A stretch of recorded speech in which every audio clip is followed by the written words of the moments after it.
I should have walked away. I knew it the second the transfer cleared. The second that final 2 million landed in the wallet. That was the line. That's where I went too far. The 28 mil? That was clean, tight, untraceable, but greed's a hell of a pill, and I thought I could squeeze one last drop out of the system. Big mistake. That last account had a stink to it the moment I cracked it open. Should have listened to my gut. Should have shut it down and walked. Now I've got shadows trailing me. They think I'm still in the dark, but I can feel their breath on the back of my neck. I popped a flash drive into the terminal and whispered under my breath, "All right, this better help," as I launched a scrubber script to clean the last trail off the grid. My hands were steady, but my chest was tight, like something heavy was sitting on it. Time was running out. But I wasn't exactly unarmed. I'd spent years planning for this kind of fallout. Digital dead ends, burner routes, throwaway passports. Everything I needed to ghost out if things went sideways. And now, they were damn near vertical. You're probably asking, who the hell are you? Doesn't matter. That name you'd find on a license? That guy's done. Erased. 2 hours from now, I'll be somebody else with a fresh ID, a new face on the internet, and no past to track. The hounds chasing me will hit a hard wall and find nothing but echoes and smoke. What I am, though, that's the real story. I'm a hacker, a damn good one. Not some forum kid or wannabe script jockey. I've walked through firewalls like mist, ripped secrets out of bank vaults halfway across the planet from a couch in my parents' basement. But that's just the surface. I'm more than a tech wizard. I'm a one-man war machine, and I've got a personal hit list. I hunt cartels. I spy on their communications, strip down their finances, expose their rats and moles, and send it all, neatly packaged and anonymously, to the feds, the DEA, Interpol, whoever can do the most damage. And it worked. Big time. Over the past 5 years, I've had my digital fingerprints on the downfall of at least 4 government officials, over 50 crooked cops, and more dirty military officers than I can count. Some of them are still rotting in jail. Others, let's just say their retirement came early and unexpected. Along the way, I skimmed cash. A lot of it. We're talking over 100 million moved in silence. I kept my cut. Sure, you think I'm out here doing charity work for free. But I sent more than 80% to real causes. Rehab clinics, safe houses, outreach programs for dependent people. Why? My sister. She was everything. After our folks died, it was just the 2 of us. I tried to hold her down, keep her safe. But she met this guy. Smooth talker, full of promises, dead inside. Dealer, cartel foot soldier. I knew it the second I laid eyes on him. Tried to warn her. She didn't listen. I came home one night to an empty house. Her phone was dead. Cops didn't care. Just another runaway to them. 3 days later, what was left of her showed up in a ditch 20 miles out of town. She'd been tortured, dumped like trash. I snapped. Locked myself in the basement of our old house and stayed there for damn near 2 years. Didn't care about the world, didn't eat right, didn't speak to anyone, just me, a monitor, and a mission. I became obsessed, learned everything I could, tore apart networks, coded till my fingers cramped. I became a ghost. I became feared. One day I passed along a file to a contact at the DEA. Just a drop, just a little nudge. It was about the gang that eliminated my sister. Turns out they were secretly feeding info to the feds in exchange for protection. Funny thing, cartels don't like snitches. By the time law enforcement responded, rival crews had already taken care of it. Messy, brutal, final. Government saved millions in court fees. I kept going. Then came the big job, the one that really pissed them off. 30 million vanished from cartel reserves. Clean, fast, but I couldn't resist that last account. That's when everything changed. It was bait, wrapped in layers of false data and embedded with a stealth trace. When I moved the money, my defenses lit up like Vegas. The trace didn't find me, not yet, but it started the countdown. They're coming now. Not law enforcement, professionals, butchers. So I vanished, burned everything. Torched the building I lived in. On paper, it was an accident. Some vagrant set a fire that got out of control. Convenient. My equipment? Already gone. Scattered ashes in the desert. ID, storage devices, photos, nothing survived. I drove west, no GPS, just a paper map and time to think. 4 days later, I hit Vegas. Fast forward 5 years later. "Hey babe, you mind helping me again? The laptop's acting possessed." I leaned back in the chair, grinning up at Linda like a clueless idiot. She came around the corner, ponytail bouncing, laughing. "You know, for a grown-a man, you're hopeless with tech. Seriously, Mark, how did you survive before I came along? She gave me a kiss on the head, typed a few commands, and boom, my inbox popped back to life. Dinner in 30, all right? You're a lifesaver, I said, watching her head back into the kitchen. 2 years married, and she still gave me butterflies. To her, I'm just a laid-back mechanic who works long-haul shifts for a lumber mill. Honest job, good pay, solid benefits. Truth is, I laundered a few $100,000 out of a dormant shell account and bought us a quiet house with a wraparound porch and a workshop out back. That shop looks like a normal garage, classic car parts, grease stains, the works, but below it, a sealed bunker, full server rack, air-gapped systems, surveillance nodes, redundant backups. I could take down a corporation from that room and still be home in time for pot roast. I quit hunting cartels, too risky, but I never stopped sharpening my skills, kept the tools clean, kept the instincts sharp. Linda doesn't ask questions. She doesn't snoop. She's got no idea who I really am. As far as she's concerned, I'm just some blue-collar guy who thinks Google is a form of black magic. Why lie? Because the truth would put her in danger, because the people I crossed don't forget. If they ever find me again, and one day they might, she has to be untouchable. So I keep my mouth shut, keep my head down, smile when she teases me about being a digital caveman. But when I close that bunker door and the lights flicker on, the ghost still lives. He's just sleeping. Let me tell you about Linda. She's not just beautiful. She's the kind of woman who makes you forget every other face you've ever seen. I know. Everyone says that about their partner. But I'm not blowing smoke. I've seen beauty, and I've seen Linda, and they are not the same thing. Nah, I'll admit, if you ask 10 people off the street, maybe 7 would say she's pretty, maybe 8 if she's dressed up. But to me, she's perfect. Not just because of the way she looks, but because of the way she moves, the way she laughs, the way she lights up a room without trying. She's 5'6", copper bronze hair that flows like it's got a rhythm of its own, wavy, soft, smells like vanilla and sunshine, and hits her mid-back. Her eyes, deep green, like a forest that's hiding secrets. She's got this body that curves just right, full in the chest, slim in the waist, soft, smooth stomach, and hips that just fit in your hands. Her legs, long, tan, toned from morning jogs, she swears she hates but never skips. Her smile's got this little dimple on one side, and when she laughs for real, like the throw her head back kind, you'd swear angels were jealous. She's not fake pretty. She's not Instagram pretty, she's real pretty. The kind that hits different when she's in sweatpants and no makeup, dancing barefoot while cooking pasta, and humming to an old Billie Eilish track. We met on a Wednesday afternoon, real casual. She walked into the sawmill where I worked, looking a little lost, clutching a scribbled note with board measurements. Said she just moved into a new apartment and wanted to put up some shelves herself. Need some help? I asked, leaning on the counter. She smiled like she was too stubborn to say yes, but she did. I'm not great with tools, she admitted, a little embarrassed. I laughed. No shame in that. Half the guys around here fake it anyway. Tell you what, if you buy the beer and make me dinner, I'll come by and put them up for you. She tilted her head like she was sizing me up. Deal, but I'm not promising gourmet. Dinner turned into dancing. She put on a Marvin Gaye record, yes, vinyl, and we slow danced in the middle of her living room, floor still littered with unopened boxes. There was no hookup that night, just a hug. One sweet, nervous kiss on the cheek before I left. She didn't even know how hard I was trying to play it cool. Truth is, I was shaking on the inside. Back then, I had no idea what the hell I was doing with women. I'd been in Vegas maybe 6 months, and my romantic resume wasn't something I bragged about.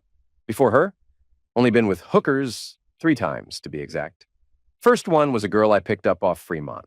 We did it in my back seat. It was cold, mechanical. Felt like ordering a sandwich and not enjoying that bread. Second time I went to a brothel in Pahrump. She at least pretended to care, asked me questions, gave me a real smile. The third time, I dropped real money, paid for the whole night, and told her to teach me. Like, really teach me. I didn't want to be clueless anymore. I didn't want to be that awkward, nervous kid fumbling around in the dark. Then Linda came into my life, and everything changed. She was the first woman who ever made me want to slow down. It took us 5 dates before we took things to the next level. I still remember it clear as day. Dinner at the Stratosphere, candlelight. Wine that cost more than my old laptop. We laughed, danced in some club on the Strip, and somewhere between our third round and her resting her head on my chest, it just clicked. Back at my place, we didn't say a word. Clothes came off like gravity took over. She didn't ask questions. She didn't need to. She trusted me. And when we finally hit that bed, it wasn't wild. It wasn't loud. It was real. And when she curled up against me afterward, I felt something I hadn't felt in years. Peace. Apparently, that night's lessons from Pahrump paid off. And it didn't hurt that I'd been hitting the gym and playing ball with the guys from the mill. I wasn't skinny anymore. Had some weight on me, muscle, endurance, still 6'1", but now 220 with arms that filled out my flannel sleeves. I looked like a working man. Nobody would have guessed I used to spend 16 hours a day buried in code and caffeine. Another funny thing? I never thought much about my size, just figured I was average. The working girls used to say nice things, but hey, that's part of the gig, right? I didn't believe them. But with Linda, there was no faking. And when she gave me that look after the first time, that stunned, satisfied silence, yeah, I started to believe it. We dated for 6 solid months before I asked her to marry me. Another 6 months later, we were husband and wife, built a life that looked normal from the outside. She was an accountant for a national firm, pulling a nice salary. Between her job and mine, we were comfortable. Hell, we were better than comfortable. I never had to dip into my ghost accounts. Didn't need to. Nice cars, waterfront weekends on a rented pontoon, steak dinners, shows on the strip. It was good. It was simple. It was safe. Our bed life, solid. Usually 4 times a week, sometimes more. No kids meant no filters. Backyard, pool, kitchen, hell, even the laundry room once. We like to keep things interesting. She had this wild streak under that calm exterior, and I loved bringing it out. After work, I'd usually head out to my shop, my little man cave behind the house. Half the time, I'd work on a car. The other half, I'd boot up the system in my secret room below the floor. Did I still hack? Yeah, but nothing heavy. I wasn't stealing, wasn't breaching for profit. I was just practicing, running drills, testing firewalls, making sure the ghost didn't get rusty. I could have robbed banks, hijacked digital gold, rerouted entire crypto wallets. But I didn't. I stayed quiet, clean, off-grid. Linda thought I was just some laid-back gearhead who couldn't set up his own Wi-Fi. Babe, what's a PDF? Why's the router blinking like that? You fix it. You're smarter than me. She'd laugh, call me helpless, then swoop in to save the day. Every time she cracked a smile and rebooted something, I died a little inside. Because if she ever found out the truth, it'd crush her. Or worse, it'd put her in danger. Because behind the flannel and calloused hands, I was still one of the most hunted cyber operatives in the world. And then, things started changing. About 6 months ago, she got tense. Not dramatically, just small stuff. A shift in tone, shorter conversations, less laughing. Zex dipped to maybe twice a week. She started coming home later. Shower, eat, straight to bed. Not cold, not angry, just tired. I asked her one night while she poked at her dinner. She sighed and rubbed her temple. "We're working on landing a massive client," she said. "I've been buried in spreadsheets, like 12-hour days." Seemed real enough. She started doing more happy hours with coworkers on Fridays. She always called, always told me where she was. I believed her. Mostly, I wasn't paranoid. But when you've spent years outsmarting people who eliminate for a living, you learn to notice the little things, patterns, changes, energy. Because even when life looks perfect, even when love feels solid, something can be slipping right under your nose. About 6 months in, I finally asked her something that had been sitting in the back of my head for a while. "So, how long is this whole project supposed to drag on?" I asked one night while we were eating dinner. I tried to keep it casual, like I wasn't really pressing for answers, but I was. I figured by now they either got the deal or lost it. Linda barely looked up from her plate. "Another week or 2, tops," she said. "Then things should calm down." She sounded tired, worn out. I chalked it up to the long hours she kept talking about. Still, something about it felt off. I figured she could use a little break, something to unwind. She'd been grinding for weeks, staying late at work and crashing hard when she got home. So that Wednesday night, I surprised her with a full-day spa package I booked for Saturday. Massages, facials, the works. When I handed her the envelope, her eyes lit up. She hugged me tight, kissed me harder than usual, and, well, one thing led to another. We ended up tangled in bed, giving each other the kind of pleasure that makes you forget the world for a while. But not everything can be solved with good sex. Saturday rolled around. She was out the door by 9 a.m. sharp, kissed me on the cheek, said she'd be back around 4. I nodded, smiled, sipped my coffee, and watched her drive off. After she left, I headed out to the shop like usual, planning to finish assembling the engine I had on the bench. But after about an hour of turning wrenches, something started nagging at me again. This whole big client thing had dragged on way too long. And call it gut instinct or just paranoia, but it didn't sit right. For months, I'd made it a hard rule. Never mess with her company. That was my line. No hacking, no poking around. You don't burn your own kitchen, right? But that morning, I broke my own rule. Just wanted to take a peek, I told myself. See what kind of company this huge client really was. Their security was basic, like laughably bad. I was in their network in less than 3 minutes. First stop, Linda's workstation. I thought maybe I'd find some project files, meeting notes, something that could make the story click. But when I searched for terms like client, the quote, proposal, nothing came up. That was weird, real weird. Then I started digging through her directories. And that's when I found a locked folder titled Photos for James. And just like that, the air in the room got heavy. I knew who James was. I'd seen him before. Some middle management slick talker who showed up at a few corporate events. Too smug, too polished. I never liked the guy, and now I was staring at a folder with his damn name on it. Linda thought she knew her way around a computer, but I had that folder open in seconds. And what I found inside? It knocked the wind out of me. Photos, dozens of them. Some were explicit selfies, others full-on Zex shots, in her office, in what looked like a hotel room, even in someone else's bed. And they weren't just random hookups. There were pictures of her doing things she refused to do with me, stuff she flat out said she wasn't into. I just sat there staring, numb, disgusted, betrayed. It was like watching a slow-motion car crash you couldn't stop. Something broke in me. When the initial shock faded, the anger kicked in. I had a few hours before she'd be back, so I started digging harder. I opened her email next. What I found made everything worse. There were dozens of messages between her and James. Not just raunchy stuff, though yeah, plenty of that, but love notes, plans, lies, and timelines. Turns out they'd been sleeping together long before I ever entered the picture. A full year, maybe more. So why the hell did she start dating me? What was I to her? Some idiot she picked for stability? For cover? I kept reading. One email mentioned accounting irregularities involving big clients. Another talked about a shared offshore account. My blood ran cold. I jumped onto James's computer next. Found even more photos. Motel room snapshots, her in lingerie. Her without clothes in another man's bedroom. This wasn't a fling. This was a whole second life.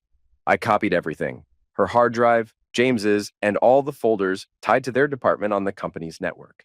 Dumped them onto a drive in my server system. I wasn't done yet. Out of habit, I pulled up the company's HR database. Curious. Maybe I was looking for dirt on James. But then I saw something that made me freeze. There was a folder with my name on it. I didn't open it. Not yet. I just sat there, staring. Couldn't decide if I was scared or furious. Before logging off, I installed surveillance tools on both their machines and the company server. Every file, email, keystroke, even webcam footage, they'd all redirect straight to my private terminal. I wasn't working on engines anymore. My focus had shifted. Linda got home from her spa day glowing. Said it was the best gift anyone had ever given her. She thanked me the only way she knew how, long, intense, and passionate. The kind of night most guys would eliminate for. And yeah, I let it happen. I hated her. But I wasn't going to lie to myself. She was still gorgeous. Still wild in bed. She could have been Lucifer in lace, and I still would have gone for it. She was Lucifer in lace. Next morning, I was up before her, quietly slipped into her phone and installed spyware while she slept.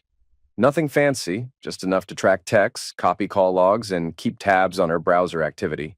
I synced everything to a private hard drive. She left around 10 a.m., said she was going shopping with a friend. Girl day, she called it. Funny thing was, Find My Friends was disabled, but I had a workaround. I'd hacked into the onboard GPS in her car, tracked her in real time. She did go to the mall, like she said. That surprised me, honestly. I waited until I was sure she wouldn't be back soon, then grabbed her laptop. First thing I did was clone the whole drive, just like I'd done with the others. Installed a keylogger, enabled remote webcam access. Checked her browser history. That's when I found it, a second email account. Hidden, separate. She'd also visited the website of a bank in the Cayman Islands, multiple times. That was a red flag I'd dig into later. I was wiping oil off my hands and cleaning up when I heard the garage door roll open. Linda was home. We went through the motions, dinner, a movie on the couch, another warm, fake smile. She didn't have a clue I knew everything, that her entire world was about to burn. For the next week, I played the part, loving husband, clueless tech dummy, all smiles and small talk. I kept my act tight. Every evening, I slipped out to the shop like I always did, pretending to be in neck deep in engine work. But under the hood, I wasn't touching cars. I was neck deep in something else entirely. I was sorting through the mess of files, emails, data dumps, and spy logs I'd collected, sifting through it all like a forensic surgeon. Then Tuesday night hit, and something grabbed my attention. Buried in a string of messages between Linda and James, I spotted a little nugget that hit different. James warned her not to forget to delete the browser history on my laptop after she used it. My laptop? Why the hell was she even using it? Yeah, I'd set it up to automatically sync with my private servers the day I brought it home. But I never imagined I'd need to keep an eye on myself. So the next night, I started watching more closely. Midway through checking their usual workstations, a new stream of data started pouring in, and it wasn't from either of their office computers, it was from mine. I froze, minimized everything else, pushed the feed to my main monitor and brought up the webcam stream I had running in the background. And there she was, Linda, sitting at my desk, working on my machine. She had a Bluetooth earpiece in. The mic on the laptop picked up her voice perfectly, so I patched the audio through to a third monitor and launched a quick live decode on the call she was on. And I watched it unfold like a slow-motion car crash.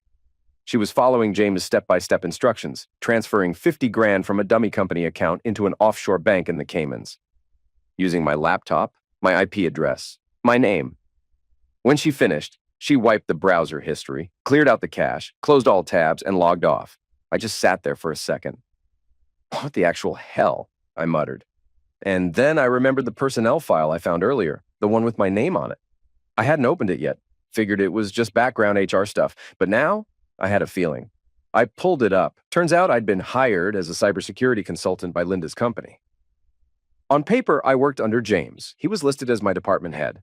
There were forged pay stubs, contract agreements, and a record of wire transfers, each deposit sent to the same Cayman account Linda just tapped into. It hit me all at once. I wasn't just being played as a husband. I was being set up as the fall guy for a major corporate fraud operation. They used my laptop, my digital footprint, and my real name. And they started before I even met Linda. That wasn't coincidence. That was a setup from the jump. That's when it clicked. This wasn't just about betrayal. This was a full-blown operation. And I was the sucker they'd planned to pin it all on. Time to change gears. I needed to see how deep this rabbit hole went. When I finally cracked the offshore account's full access, I nearly choked. There wasn't just a few transfers. There was a fat stack. Almost 10 million sitting in there, all neatly disguised and scrubbed. They started funneling money about 6 months after our wedding. Real subtle. Just enough movement to stay under radar, but steady enough to build up fast. Worse, I found signs they'd gone back through the logs and tried to muddy the waters, falsifying which machine initiated the transfers. But all signs still pointed back to me. I dug deeper into my personnel file and, yeah, it was loaded with red flags, fake certs, inconsistent records. It was like someone was making sure that if the scam blew up, I'd be the one tied to the dynamite. I sat back and exhaled slowly. I wasn't just collateral damage, I was the designated patsy. So now the question was, what the hell do I do about it? Funny thing is, it wasn't even that hard to act normal around Linda. She had no idea. Kept smiling at me like nothing was wrong. She still wanted me, still seduced me. And yeah, I went along with it. I mean, come on, she was still fine as hell. We'd hook up. I'd pretend it was just another night. And the whole time, in the back of my head, I was already planning how to tear her world apart. That Saturday, I sat down with her emails again, this time from the very start of our relationship. That's when the real knife twisted. They picked me intentionally. From day one, I was the mark. Linda had told James I was cute enough and Zex with me wouldn't be a chore. But she worried I was kind of dense when it came to tech. James thought that was perfect. The dumber he seems, he wrote, the easier this'll be to pull off. I wasn't dumb, I was disguised. Now it was my turn. First move, I opened a couple new bank accounts and untraceable names. Then I booted up the botnet I'd been building in the background for years. Most of it was going to be a smokescreen, but one section, a small group of traceable bots, was going to lead breadcrumbs back to a few very specific places, just enough to bait the right kind of people, but hard enough that only the best could trace it. While that ran, I scrubbed every trace of my digital identity off Linda's company servers, deleted the HR file, torched every log tied to my IP address, then I planted a few alternate entries that pointed to someone else entirely. Next, I corrupted all the file transfers made from my laptop to mask the origin. I released a custom virus, brutal, aggressive, scorched earth code straight into my laptop. It melted the OS, shredded the memory, and triggered a meltdown that disconnected it from my private server forever. That night, I sat down at the desk like nothing had happened. Damn, I muttered, tapping the dead keyboard. The screen flickered, then crashed completely. Linda walked over. Everything okay? Freaking spam virus, I grunted. Whole system's toast. I saw it, the flicker of panic behind her smile. She tried to cover it up, but it was there. And she was already wondering how they were going to finish the job without my computer. The next morning, I intercepted a new message between her and James. They were almost at the finish line. 2 more transfers, and they'd clear another 10 mil. That was the big one, the final string. And then came the kicker, the plan. Once the last transfer was done, Linda was going to discover the theft and blow the whistle. She'd volunteer to lead the internal investigation. James, of course, would take point on the technical side, and all the forensic breadcrumbs, every single one led to me. The clueless husband, the idiot who couldn't open a PDF. They had it all planned out. Linda would file for divorce. I'd be arrested, prosecuted, probably thrown in prison for a decade. And a year later, she'd marry James. Yeah, there might be some suspicion, but she'd spin it like she was just the woman who uncovered the crime and tried to do the right thing. That I'd hidden my hacker background from her, that she'd been duped, too. They even laughed about it. I watched the messages in real time as they mocked me. James said I'd be completely lost, totally confused during the investigation. Linda replied, "He still thinks I believe he barely knows how to use Google." Then she added, "I'll just buy him a new laptop next week. We can finish the last 2 transfers after that." That was it. That was the deadline. I had 3 weeks. 3 weeks to end the game and take everything from them. Monday morning, I walked into work and told my boss flat out, "I need a week off. Got some personal stuff to handle." He barely blinked. "No problem. You got the time banked." Perfect. The second I walked out of there, I went hunting. I wasn't looking for just any lawyer. I needed a shark. The kind who eats hearts for breakfast and wipes the floor with whoever's on the other side. Someone cold, brutal, and tactical. Took me an hour to find the one I wanted, and I locked in a consultation for Tuesday. They thought they had 3 weeks to finish their little con. Hell, they were lucky if they were going to get through 2. I got home, fired up the system, and got to work. Logged into James's home computer first. Rookie mistake on his part. He left the whole machine running, just turned off the monitor. You'd think the head of IT would know better. Guess not. I funneled my access through a server in Belarus just for fun. Wouldn't matter in the end. Every trace of that connection would vanish the moment I closed the session. If anyone tried to backtrack it, the trail would stop cold at a coffee shop in Minsk. Funny how much you learn from working around real criminals. The cartel I infiltrated 5 years ago had shown me the ropes. They changed logins like most people change socks. But their banks? They kept those consistent. Their downfall was always the same, reusing patterns and trusting devices.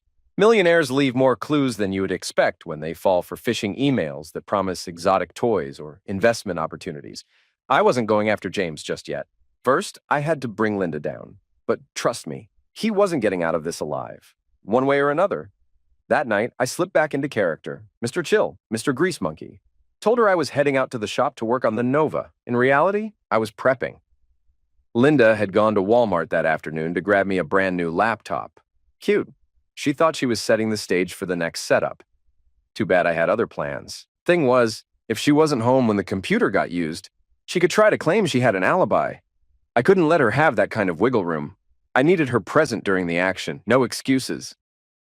She texted me when she got back. "Hey babe, got your laptop. Gonna get it all set up, it'll take like an hour." I texted back, "Appreciate it," and glanced at the time. Showtime. First thing I did was sever the digital link between her and James. I hated her guts, but I wasn't heartless. I wasn't going to let her get handed over to people who play with knives for fun. James, though, he was fair game. I rerouted Linda's new laptop to a separate, isolated connection. No diversions, no proxy hops, clean direct access to her company's system. Then I moved $20 million from their internal accounts into 4 offshore holdings, all in her name. I even booked her a one-way flight to the Cayman Islands. Departure Thursday morning. First class. Real fancy. After that, I got surgical. I deleted James's contact info from her device, erased their entire email chain, wiped browser history, and stripped out every trace of my own spyware. I wasn't leaving anything that could come back on me. Not on her machine. To finish it off, I shredded the link between her laptop and my private server. Then I took down the house Wi-Fi and left her with no signal. She didn't know I had my own dedicated router hidden in the shop with a fiber drop that didn't touch the rest of the house. Not 5 minutes later, a message popped up from her phone's tracker. Laptop's ready, but the internet just dropped. Weird timing, LOL. She was trying to log in to do another transfer, but the whole operation froze. While she and James texted in a panic, trying to figure out what happened, I silently emptied their main stash, every dollar they'd skimmed, into new accounts, all tagged under her alias. Once the original was clean, I closed it down. Last step, wiped her phone clean of spyware. Not because I was being nice, because I didn't know who would be handling that phone after this. If it landed in the wrong hands, it couldn't lead back to me. Then I turned off the monitors, washed up, and headed inside like nothing happened. That night at dinner, Linda looked twitchy, trying to hide it with small talk and forced smiles. "Your new computer's all ready," she said quickly. "But, yeah, internet's still acting up." I gave a little shrug. "Not a big deal. I don't need email tonight." She had no clue how little I actually needed the internet. We settled on the couch for a movie, but I could tell she wasn't paying attention. She kept glancing at her phone, texting constantly, checking something, probably trying to access the now-dead account. She was unraveling, and it showed. I smiled to myself as I went to bed. No Zex that night, not that I wanted any. Next morning, I left early. She was still asleep when I slipped out. I wasn't doing anything important, just needed to kill time before my meeting with the attorney. But yeah, I couldn't stop wondering how her morning was going. I didn't think I'd have to wait long to find out. Later that day, I stepped into a law office that looked straight out of a Netflix legal drama, glass walls, city views, minimalistic furniture that probably cost more than my truck. Then she walked in. You know that moment in courtroom shows where a lawyer appears and the whole room goes silent? That was her. 5'6", polished suit, heels that could kill, hair like she walked out of a Vogue shoot, and curves that stopped time. 2 minutes into our meeting, I knew she was exactly what I needed. A legal butcher in lipstick. Once she locked the door and confirmed everything was off the record, I leaned forward and gave her the short version. "My wife's been cheating on me since before we got married," I said. "And she's been embezzling money from her company with her boyfriend. They're framing me for it." Her eyebrow arched. "That's a hell of an accusation. What makes you so sure?" I gave a little smile. My laptop was acting up, so I used hers. Found a folder I wasn't supposed to see, pictures, emails, the works. Technically not a lie, just edited for simplicity. "Emails back it up," I added. "I just want to get out before this whole thing blows up in my face." She didn't even flinch. "Good. I'll take the case. I can have her served by Friday." I raised a hand. "Not yet. I've got a move or two left to make. I'll tell you when it's time." She nodded, professional and sharp. "Just say the word." Back home, I flipped the breaker to bring my private Wi-Fi back online and reconnected to my system. Spyware at her office was still working beautifully, and sure enough, all hell had broken loose. The game was officially on. The day started off loud. Word hit fast. $20 million had vanished overnight, and the office was in full-blown panic mode. Emergency meeting, security alerts, internal fire alarms ringing off the hook. Every system was being combed. And me? I was 3 steps ahead, sitting in my shop sipping coffee, already logged into James's phone. He was scrambling, following the trail, trying to piece together what happened. Poor fool traced the movement of the money straight to Linda, right to the woman he thought was his partner in crime, maybe even in love. That's when he realized their Cayman account had been completely emptied. Not a dime left, just a hollow digital shell, no warning, no explanation, just Gone. I could feel the shift through the messages, accusations flew, paranoia kicked in. Then, like clockwork, Linda's phone dinged with a new email notification. She'd been summoned to a private meeting. CEO, CFO, head of security. "Oh, this should be good," I said out loud, grinning. That's when I heard it, multiple vehicles rolling up my driveway. I shut down everything fast, locked the servers, closed the hidden wall behind the command room. Within 30 seconds, it was like that secret space didn't exist. I stepped out into the main garage, wiped a bit of grease across my arms and under my fingernails, just enough to look like I'd been wrestling with an engine block all morning. And then I saw them. A fleet of police cruisers backed by a few big black Suburbans. Cops in uniform and suits with FBI jackets. Full-blown Fed raid. Well, damn, they don't waste time. I didn't flinch. "Morning," I said, real casual, as I opened the garage door. They shoved warrants in my face, but I barely glanced at them. "Yeah, no problem," I nodded. "Come on in. Whatever you need." I played it smooth, helpful even. "That's my wife's computer over there," I said, pointing casually. "Mine's that one, but honestly, I just got it yesterday and the Wi-Fi's been acting weird." I even threw in a helpless shrug. "I'm not really a tech guy. You could ask my wife, or pretty much anyone we know." They ate it up. They hauled me in for questioning, of course. I expected that. I was the husband, and this kind of mess doesn't happen without some suspicion rubbing off. But I stuck to the script. Just a regular guy, drives trucks, turns wrenches, has no idea what his wife really does for a living. "She's an accountant," I told them. "I think she handles clients and contracts and stuff. I don't ask too many questions." When they asked about the one-way ticket booked in her name, I gave them the best confused husband face I could manage. "A ticket? Really? Why would she go anywhere without telling me?" I stayed cool. They searched the shop, top to bottom, but never found the hidden server room. Eventually, they let me go. While I was in holding, they'd arrested Linda, handcuffed, booked, the works. James was dragged in not long after, but he got flipped fast, pressured into testifying against her and helping the feds recover the stolen cash. What really stung him, though, was discovering she'd cut him out, that she'd rerouted the entire fortune into her own accounts and planned to vanish without him. Ouch. I knew they'd bring me in for questioning. That part was always expected. That's why I'd set up everything so neatly. And I knew what would happen next. Linda would call me. Her loving husband. Her one lifeline. So I played my role. I got her a lawyer, but not just any lawyer. I did my homework beforehand, dug into every defense attorney in town, who had the best conviction to dismissal ratio, who had the pull with judges, and then I chose someone just average. Not incompetent, but not exactly a courtroom assassin either. Let her get convicted. Let her serve every damn day. The bonus? It was a federal case. No parole, no reduced time for good behavior. 20 years meant 20 years. Period. I even showed up to her bail hearing, pretending to be the supportive spouse. Offered the house as collateral. She was labeled a flight risk, so they strapped an ankle monitor on her.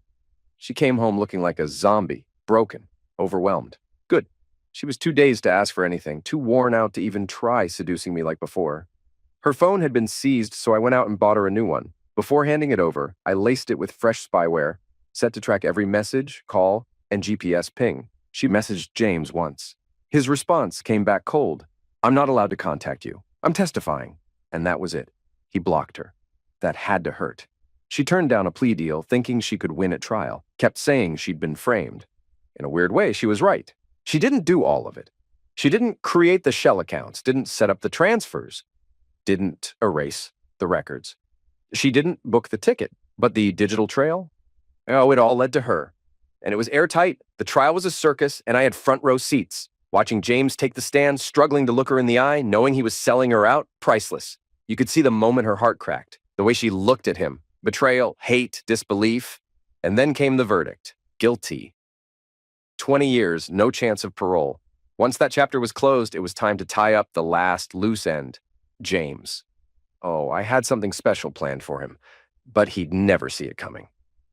I couldn't let him trace it back to me, not even a whisper of suspicion. I called my lawyer, updated the divorce paperwork to reflect Linda's conviction. The new filing landed on her doorstep 2 days later.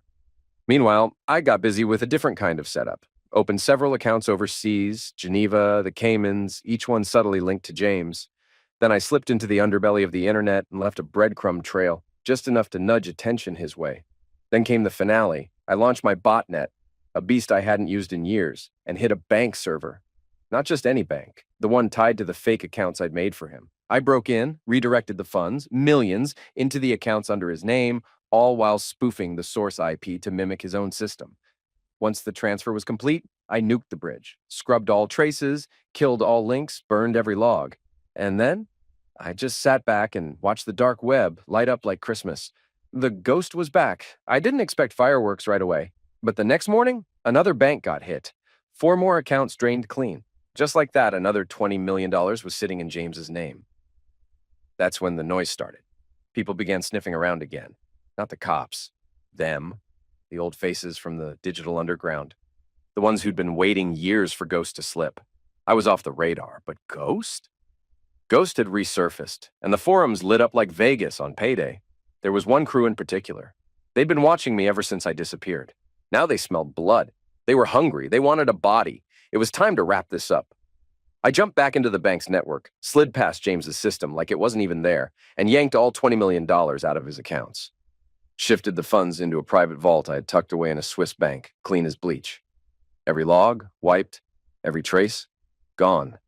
I didn't care if the cartel ever figured it out. They weren't getting that money back. Then, just for fun, I logged into James's machine one last time. This time I hit them with a little surprise. I moved a smaller amount, 2 mil, into a dummy account I'd rigged with a tracker so precise it made the NSA look outdated. But this transfer? It wasn't scrubbed. This one left a trail, wide open, blinking like a neon sign. That money was bait. The point wasn't the cash, it was the tracker. I wanted eyes on it. I wanted it found. Last time I dodged prison because I understood how the beacon worked. I knew what to look for, what to kill before it spread. James? He didn't have a clue. I imagined the moment. Agents sitting across from him in a cold room, dropping the question. So, where's the money? And him, staring, confused, blindsided. He wouldn't even know which money they were talking about. I laughed to myself. Then I severed all connections to his system, nuked the links, wiped the data. It was like I'd never touched it. A week later, I started breaking everything down. The secret computer room? Gone. I gutted it and turned it into a boring old storage space. Just boxes, shelves, and dust. I'd already filed the paperwork to close the sale on a piece of land in Montana. Nice and quiet, middle of nowhere. The deal was done under a shell company, buried behind layers of corporate noise. My name never touched the records. I was sipping coffee and reviewing the final forms when I caught a headline in the local news feed. Missing person, James Hallwell, hadn't shown up to work in a couple days. Didn't call, didn't text. His car turned up in some mall parking lot across town, keys still in the ignition. But him? Gone. No phone, no credit card activity, no camera footage, no James. I leaned back in my chair, took another slow sip of coffee, and smirked. Huh, I murmured. Wonder where he ran off to. Maybe he got scared and skipped town. Maybe someone found him first. Maybe he figured out too late who he was really messing with. Doesn't matter now. I had packing to finish. Montana was calling. I screamed when they shot me with the cattle prod again, my whole body jolting. I swear I had no clue what they were talking about. They kept calling me a liar, told me I messed up, big time. The tracking software led them straight to my computer, they said. They told me they found all the data there. They'd already recovered $2 million from the last hack, but now they wanted more.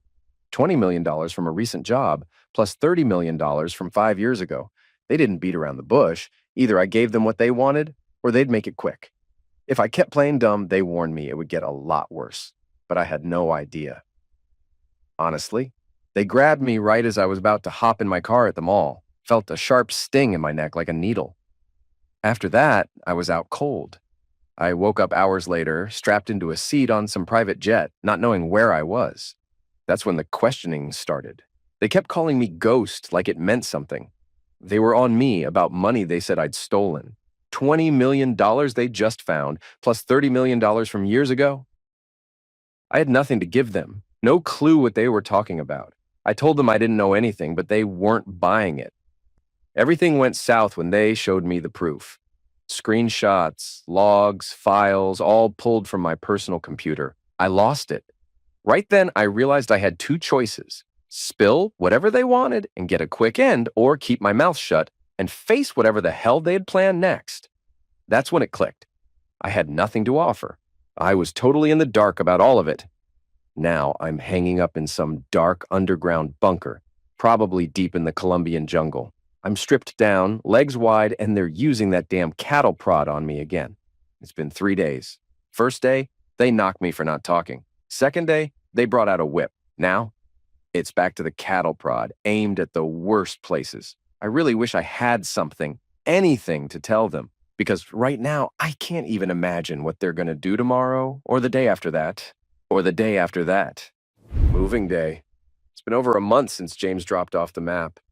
Yesterday, they found his body in Colombia, tortured, dumped like a piece of trash. And by the end of today, Mark's going to disappear too. I've got a new identity lined up, but there's one last stop before I can fully vanish. All my stuff's already packed up and shipped ahead to a storage unit in Denver, paid for through a shady offshore account. I'm ready to walk into my new life. Then they bring Linda in, wrists shackled to the table in front of me. She looks like she's been through hell. Pale skin, hair all messed up, no makeup. The orange jumpsuit's doing her no favors. "So, how you holding up?" I asked, keeping my tone cold, no emotion. "Mark, please. You have to help me. I didn't do what they're saying," she begged, voice cracking. I just sighed, keeping my face blank. "I can't help you, Linda. We're getting a divorce. That's done. Please, Mark, I didn't do it. I don't want a divorce." She was practically pleading, looking desperate as hell. I leaned in a little, calm as ever. "Sign the damn papers. This is over. Just end it. Mark, just talk to James. He can help me. He's always been there for me. He was my friend. Please, just talk to him." I raised an eyebrow. "Have you heard from James?" She shook her head, voice soft. "No, I kept waiting for him to come visit, but he never did." "Well, don't bother waiting anymore," I said, almost enjoying the moment. "He's dead. Found him in Colombia." Linda's face went white, like all the blood's drained from it. "I'm guessing the authorities think he stole money from a cartel." No, he couldn't have done that," she whispered, clearly in shock. "I'm sure he didn't know what he was getting into, but they think he was part of it." I leaned forward, making sure she caught every word. "Look, Linda, just sign the damn papers and get this over with." "You're leaving me with nothing!" Her voice cracked, tears welling up. "You don't need anything here!" I snapped. "You're going to be in prison for the next 20 years. Enjoy the stay." "Mark, please, you can't just leave me here. You can't," she said, practically choking on her own words. "I can't stay here. I need your help. Please." I took a long breath and just looked at her for a second. "All right, listen up. Let me tell you a story, Linda. Maybe this will help you understand where you're at." She looked at me, unsure, but she was listening now. I leaned back in my chair, and I started. 5 years ago, there was this hacker, a real genius, actually. They called him Ghost. He was good, damn good. The kind of hacker who could break into any system and leave no trace. It was like a ghost had done it. He decided one day he was going after the cartels. Personal reasons, you could say. So he drained 30 million from them. Linda's eyes stayed fixed on me, wide-eyed. The cartels weren't stupid. They hired some of the best hackers to find him. But Ghost was ahead of them. He disappeared. No one could find him. He built a new life, stopped the big hacking, just kept doing minor stuff to stay sharp. No one knew who he was, not even his wife. I let that sink in, watching her face. He got married, trusted her, loved her, thought she was the one. I paused for a second, then hit her with the punchline. 3 years into the marriage, Ghost finds out she's been lying the whole time. She's been cheating on him with some other guy. The whole thing was a setup. She and her boyfriend used him, framed him for embezzlement. They planned to make him the fall guy while they ran off with everything. Linda's mouth fell open, her face losing all color. "So Ghost did what he does best," I said, getting into it now. "He hacked everything. Phones, computers, work files, the whole damn thing. He made sure the blame went straight to her. But then he did something else. He got her boyfriend to believe she was cheating on him too. The final move? He made the guy testify against her, ruined both of them the way they ruined him." She's shaking now, her voice almost a whisper. You! "Yeah," I said, nodding. "But there's more. See, Ghost wasn't done. His wife went to prison, but he wasn't about to leave it like that. The cartel was still hunting him. So Ghost used the boyfriend's computer to hack the cartel again, stole millions from them, left a little trail, just visible enough to get their attention. They traced it back to him." I paused, letting the silence sit for a second, before I hit her with the final part. The authorities think he was tortured for over a month before they eliminated him. Linda couldn't speak. She was trembling now, staring at me like I had just ripped her world apart. I gave her a cold smile. But hey, none of this is real, Linda, just a story. Completely made up. Fiction, right? Totally impossible. Not even a hint of truth in it. I leaned in and looked her dead in the eye. But there is a little bit of truth in it. You didn't do exactly what they say. But you're not innocent either. Not even close. So just sign the papers and let's get this over with. You don't want to be known as a prison rat, do you? Her face turned bright red with rage. She lunged across the table, trying to reach me. You fool! She screamed. But the guards didn't even flinch. They yanked her back, keeping her just out of reach with the cuffs. I stood up, turned around, and headed for the door. See you around, Linda. She's still screaming as they drag her back to her cell, but I don't stick around to listen. I've done my part. I picked up a cheap disposable car and drove out to the mall, parked it, locked it up, and left Mark sitting behind the wheel, clueless. On the other side of the parking lot, my real ride was waiting for me. I slid into the driver's seat, the new identity tucked in my pocket, and rolled out, free at last.